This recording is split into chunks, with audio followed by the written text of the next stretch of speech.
اور تو یہ ذہن بنا کہ وہ اگر کوئی غلطی کرے گا بھی تو اپنی جہالت کی وجہ سے کرے گا، تو مجھے تو پتا ہے سارا، ایسا نہ ہو کہ میرا گناہ ڈبل لکھ دیا جائے۔ اب جہاں ہیں جس ترتیب سے ہیں اس ترتیب سے ہی اپنی طبیعت کے اندر عاجزی لائیں۔ نبی پاک صلی اللہ تعالی علیہ وسلم نے فرمایا، حضرت عبداللہ ابن مسعود رضی اللہ تعالیٰ عنہ حدیث کے راوی ہیں، حضور نے فرمایا جس کے دل میں رائی کے دانے کے برابر بھی تکبر ہوا وہ شخص جنت میں نہیں جائے گا۔ تو عرض کی یا رسول اللہ صلی اللہ علیہ وسلم، ایک آدمی اچھا لباس پہنتا ہے، اچھا بن کے رہنا چاہتا ہے، صاف ستھرا بن کے رہنا چاہتا ہے، کیا یہ بھی تکبر ہے؟ سرکار نے فرمایا نہیں، اللہ تو خوبصورت ہے، خوبصورتی کو تو پسند فرماتا ہے۔ تو یا رسول اللہ صلی اللہ علیہ وسلم پھر تقسیم کس طرح کریں؟ تکبر کے مفہوم کو کیسے سمجھیں؟ تو دو باتیں نبی پاک علیہ السلام نے ارشاد فرمائی، سارے عنوان کو ان دو باتوں میں سمجھا جا سکتا ہے۔ محبوب فرمانے لگے تکبر تو یہ ہے کہ بندہ حق قبول نہ کرے اور دوسرے بندوں کو اپنوں سے حقیر سمجھے۔ اگر تیرا کوئی بھی کمال قبول حق میں رکاوٹ بن گیا تب تو متکبر ہے، اور اگر کسی بھی مقام پر جا کر تو کسی کو حقیر سمجھنے لگ گیا پھر تو متکبر ہے۔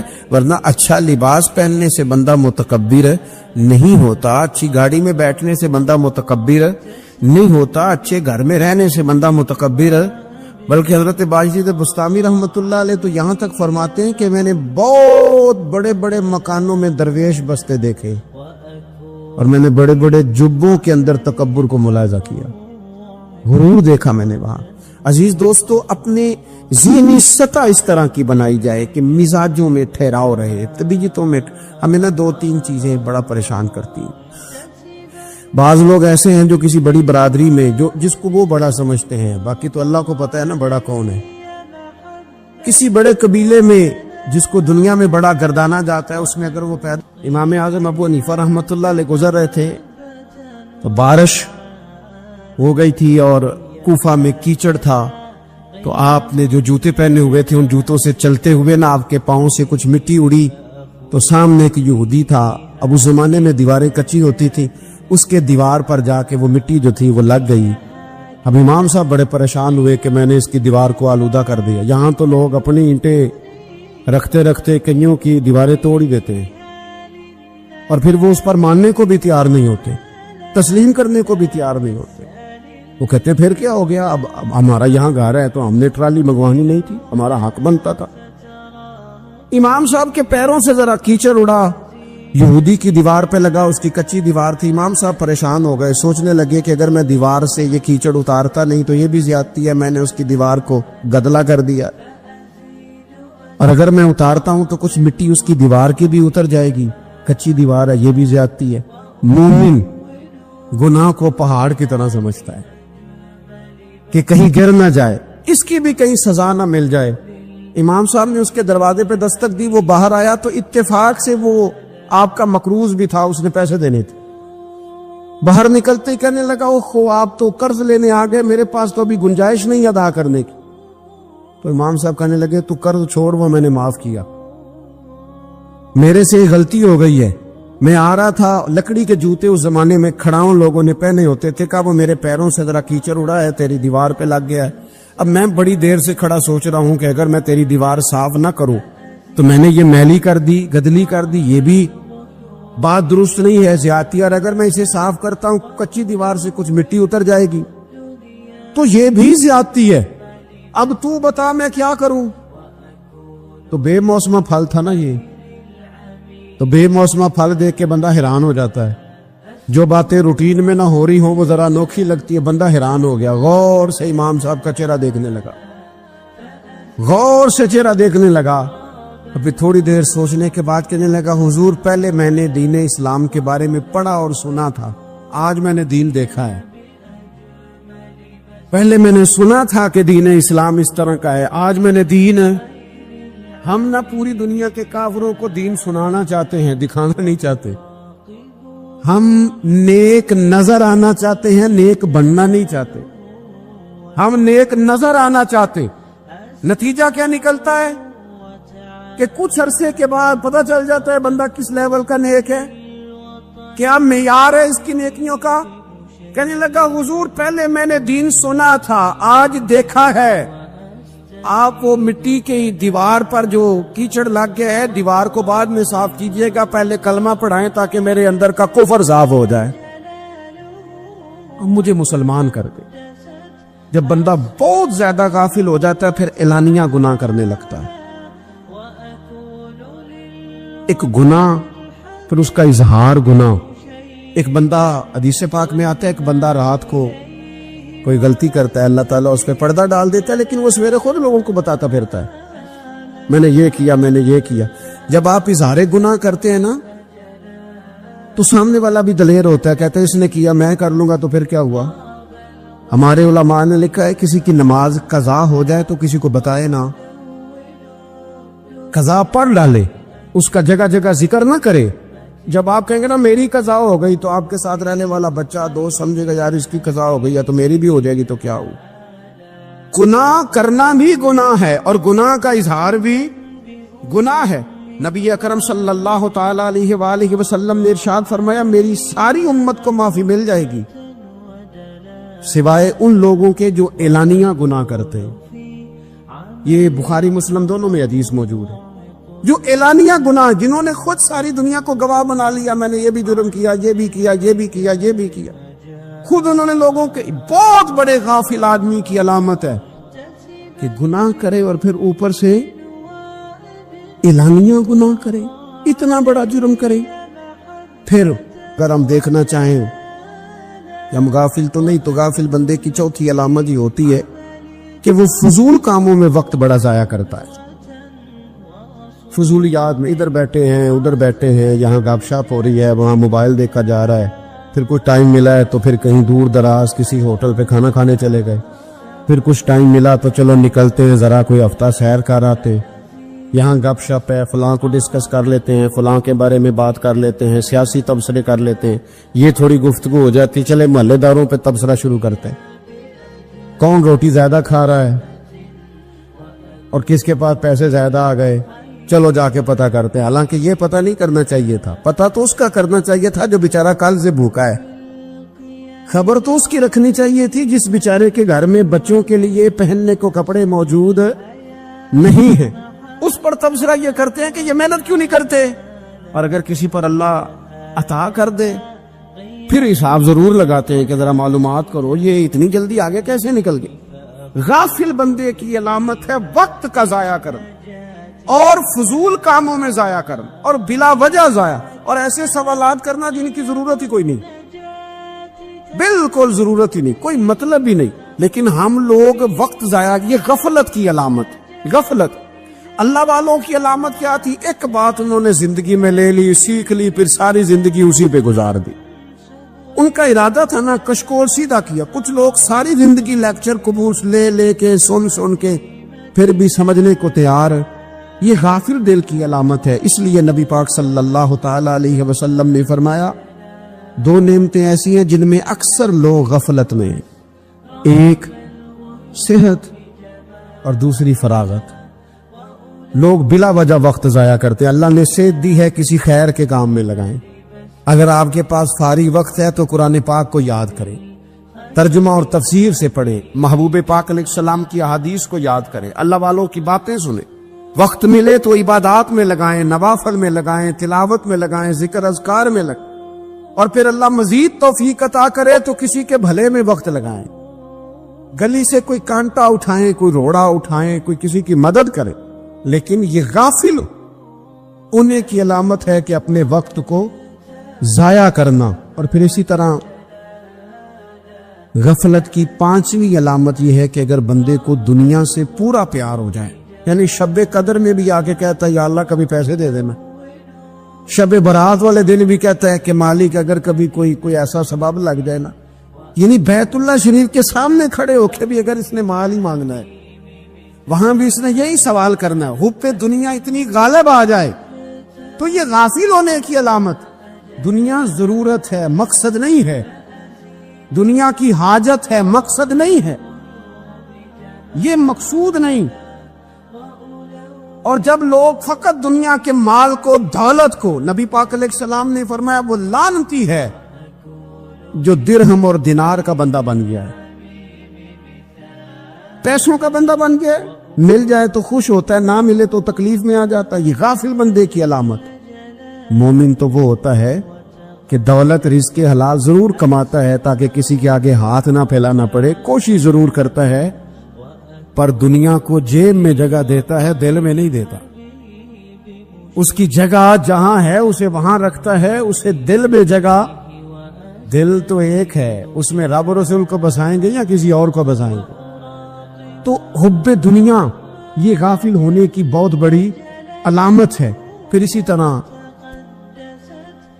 جو بندہ رب کریم کو جانتا نہیں نا، وہ بھی غافل ہو جاتا ہے۔ ایک تو جو یہ نہیں نہ جانتا کہ رب کریم سزا دے گا، مجھے دیکھ رہا ہے، اسے نہ اونگ آتی ہے نہ نیند آتی ہے، جو اس کی معرفت نہیں رکھتا کہ میرا رب ہر وقت مجھے دیکھ رہا ہے، وہ بھی غافل ہو جاتا ہے۔ جسے پتا ہونا کو مجھے دیکھ رہا ہے وہ غافل نہیں ہوتا۔ اور جو یہ سمجھ لیتا ہے نا کہ شاید معاذ اللہ ثم، اس یقین کو پکا نہیں کرتا، وہ غافل ہو جاتا ہے۔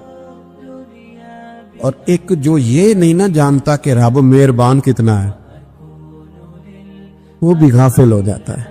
مجھے بتائیے سب سے زیادہ تو بندہ اس کے دروازے پہ جاتا ہے نا جو سب سے زیادہ مہربانی کرنے والا ہو، اس دروازے سے بندہ اٹھتا ہی نہیں۔ تو جس کو یہ یقین ہو جائے نا سب سے زیادہ کرم فرمانے والی ذات اللہ رسول کی ہے، وہ کبھی رب رسول سے غافل نہیں ہوتا، وہ کبھی اللہ رسول کا دروازہ چھوڑ کے نہیں جاتا، وہ کبھی کسی اور جگہ جا کے پناہ تلاش نہیں کرتا۔ جسے پتہ چل جائے نا وہ کریم کتنا ہے، مہربان کتنا۔ ملا رومی رحمت اللہ علیہ فرماتے ہیں بہت بڑا مجرم تھا ایک بندہ، بہت بڑا گناہگار تھا، بت کو پوجتا تھا، تھک گیا، ساری رات بت کے سامنے کھڑا تھا، معاذ اللہ یا صنم یا صنم یا صنم کہتے، تھک گیا، نیند آ گئی، اونگ آ گئی۔ جب پوری طرح نیند آ گئی اور دماغ پہ نیند قبضہ کرنے لگی تو اس کے منہ سے نکل گیا، صنم صنم کہہ رہا تھا نا، نکل گیا یا صمد، او بے نیاز مالک۔ رب کریم نے فرشتوں سے فرمایا دوڑ کے جاؤ، جو کہتا ہے اسے دے دو۔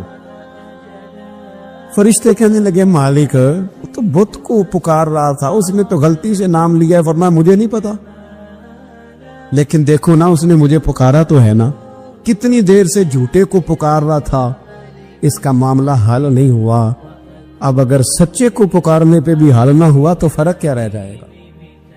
دے دو جو مانگتا ہے، دے دو۔ میرے دوست گھر پتہ چل جائے وہ کریم کتنا ہے، وہ مہربان کتنا ہے۔ میرے رسول پاک علیہ الصلوۃ والسلام نے تو فرمایا تیری آنکھ سے اگر اس کے خوف سے اتنا آنسو بھی نکل گیا جتنا مچھر کا پر ہوتا ہے، تو جس طرح بھینس کے تھنوں سے نکلا ہوا دودھ واپس تھنوں میں نہیں نہ جاتا، جو اتنا بھی روئے نہ روئے اللہ کے خوف سے، وہ بندہ دوزخ میں نہیں جائے گا۔ تھوڑی دیر کے لیے ڈر جائے اپنے رب سے، آئے تو صحیح۔ عدم معرفت غفلت پیدا کرتی ہے، تو آ تو صحیح، وہ تو کریم ہی بڑا ہے، وہ تو مہربان ہی بڑا ہے۔ حضرت زنیرہ رضی اللہ تعالی عنہ حضور کی صحابیہ ہیں، ایام جو مکے کے تھے مسلمانوں پر بڑی آزمائش کے تھے، انہیں بڑا مارا کفار نے، اتنا مارا کہ ان کی بینائی چلی گئی، نظر آنا بند ہو گیا۔ کافروں کی عورتوں نے تانا دیا کہ تو نے ہمارے بت چھوڑے ہیں نا، تو دیکھنا تیری بینائی چلی گئی۔ تو جناب زنیرہ اللہ پہ بھروسہ، توکل، معرفت الہی کا جذبہ، اٹھ کے کھڑی ہو، کہنے لگی چپ کرو، تمہارے جھوٹے بت کیا کر سکتے ہیں، میرا رب چاہے تو صبح جب میں اٹھوں تو میری آنکھیں روشن ہو، اگر کریم کرم کر دے۔ لوگ کہتے واقعی ایسا ہوا، جب وہ سویرے اٹھی تو اللہ نے ان کی روشنی واپس کر دی۔ تجھے پتہ چل جانا وہ مہربان کتنا ہے۔ وہ ایک بزرگ تھے تو ان سے کسی نے کہہ دیا کہ اگر آپ کا حساب آپ کے ماں باپ کے ذمہ ہو جائے تو پھر کیسا، پوچھنے کے لیے قیامت میں اگر ماں باپ حساب لیں تو پھر کیسا۔ تو بڑے سیانے لوگ تھے جو دل والے تھے، کہنے لگے نہیں، رب کریم ہی ٹھیک ہے، اس لیے کہ وہ ماں باپ سے کہیں بڑھ کر پیار کرنے والا ہے۔